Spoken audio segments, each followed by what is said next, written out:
It's hard to know where to begin. The entire country has been pretty much built up in the last 40 years, which is to say the least astounding. They're competing on a global scale, economically, educationally, and most of their infrastructure was not here 30 or even 20 years ago. I find that in itself amazing, because we got to see a country while it's still developing, and being able to do so in the modern world with money is great. The people here are entirely welcoming, and honestly one of the country's greatest assets.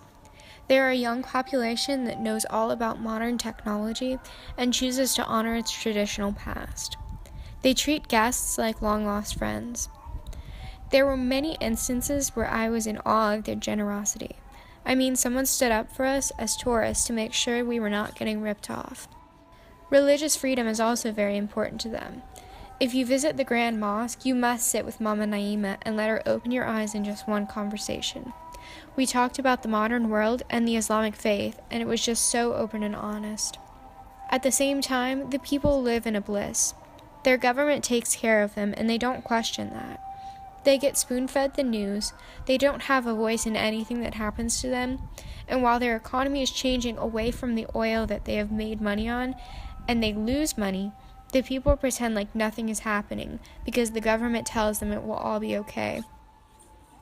Our trip was very beautiful, and at first it seemed like Oman was the perfect oasis, but we have to realize that every country is real and has problems and issues of their own. I think this trip made me think about the world in a different light, which I am very grateful for, and I wouldn't trade that experience for anything.